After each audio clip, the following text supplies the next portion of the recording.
Michel m'a absolument tout apporté. Je considère que c'est lui d'abord qui m'a fait aimer ce métier. Avant, je l'aimais pas. Je voulais tout le temps m'arrêter, moi. J'étais quelqu'un qui a voulu s'arrêter de chanter toute sa vie. Entre Michel Berger et France Gall, tout commence à la fin des années 60. Lui écrit pour les autres, elle n'en peut plus des chansons à double sens qu'on lui propose. Mais en décembre 1973, dans sa voiture, France Gall entend un jeune inconnu à la radio.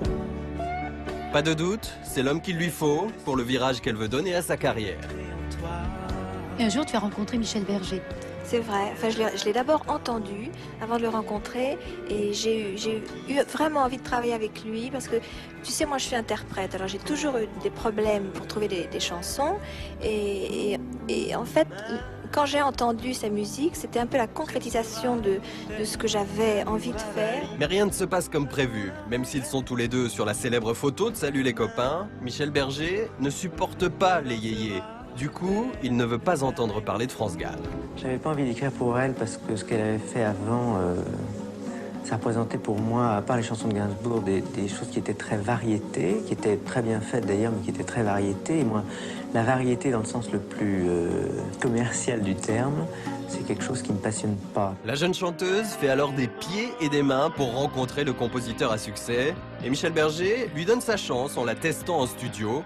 Il lui fait faire les chœurs sur une de ses chansons. Michel Berger est séduit par la perfection vocale de France. Alors il lui propose des chansons, mais pas que ça. Moi, c'était plus romantique, la rencontre que j'ai eue avec France. Parce que je lui ai écrit un texte que j'avais envie qu'elle dise.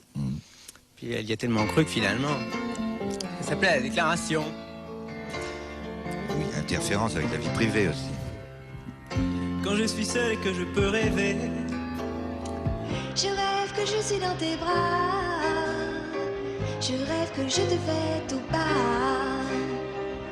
Une déclaration. Et cette belle déclaration s'officialise 2 ans plus tard. Michel Berger et France Gall se marient le 22 juin 1976 à Paris. Vous avez une alliance? Oui, Absolument. il faut la montrer, voilà.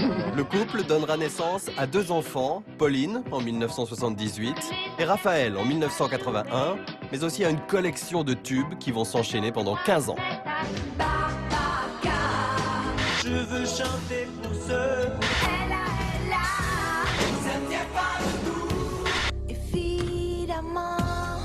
Des succès, mais aussi des épreuves. La maladie incurable de leur fille Pauline et la disparition de leur ami Balavoine.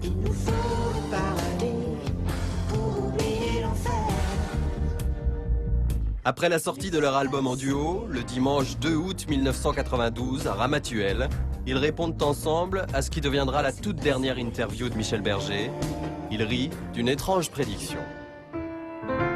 Hier, sur la plage, il y a quelqu'un qui m'a fait les lignes de la main. Et alors, cette personne-là m'a dit, vous rentrez dans l'immortalité. Alors, je lui ai dit, c'est quand même pas avec ma petite carrière de chanteuse que je vais rentrer dans l'immortalité. Donc, j'attends de pied ferme. Je suis très intéressé à savoir ce que l'immortalité va choisir comme terrain pour France. Quelques heures après cette interview, c'est Michel Berger qui s'éteint à jamais. Laissez passer.